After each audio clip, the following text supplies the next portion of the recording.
Now give the floor to the distinguished representative of Ukraine.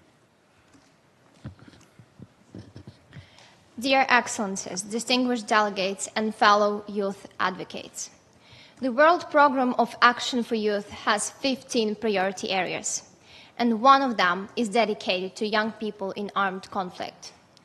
I want to stress, as someone who has grown up in a country fighting Russian aggression since I was 12 years old, that every other priority area, education, health, environment, employment, full participation of youth in the society, each and every area struggles profoundly during armed aggression and cannot be ensured without the respect for international order at the first place.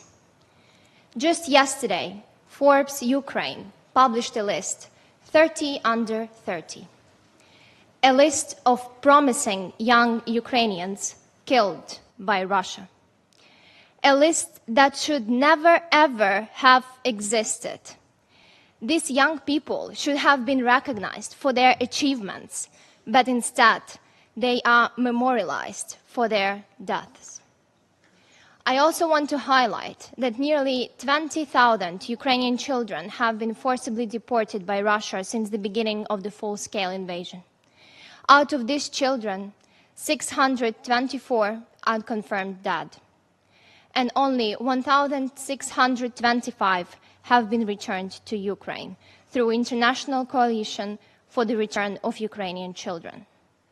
So I call on everyone in this room, everyone who cares about the meaningful participation of youth, most importantly, continue defending the international order so that no more lists that should have never existed are written, and no more children are abducted and forcibly deported. Thank you.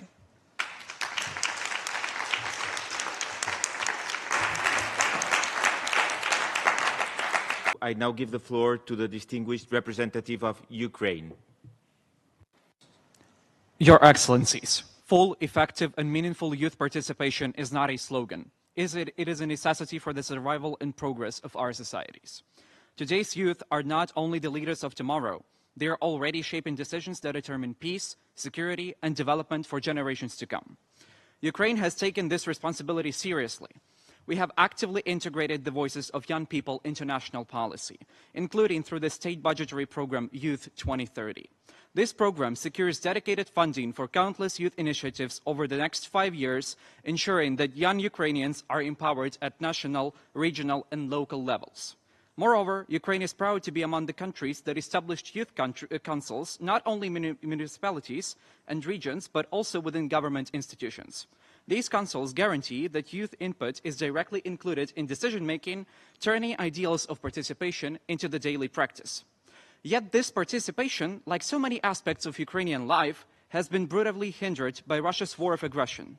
I remember Taras Melnik, the brother of my classmate, who was curious, full of promise, and eager to build his future. When Russia launched its full-scale invasion, he joined the armed forces of Ukraine. But 1 year ago, his life was cut short while he was defending his homeland.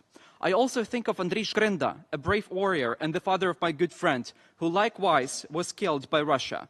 Their stories are not isolated tragedies.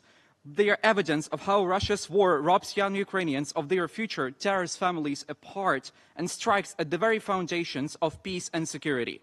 They remind us that meaningful youth participation is impossible when an aggressor seeks to silence and destroy an entire nation. I also think of Abbas Kurtamet, the youngest Crimean terror political prisoner unjustly sentenced by Russia for resisting the occupation of his home. His stolen youth shows that Russia's aggression extends beyond the battlefield, targeting the very right of young people to speak, to act, and belong to a free and democratic society. Despite all this, Ukrainian youth refuse to surrender their future. Even under missile strikes, they design innovations, establish civic initiatives, and volunteer to rebuild their communities. Their resilience proves that investing in youth participation is not only about policy, but it's also about safeguarding freedom itself. For this reason, Russia must be held fully accountable.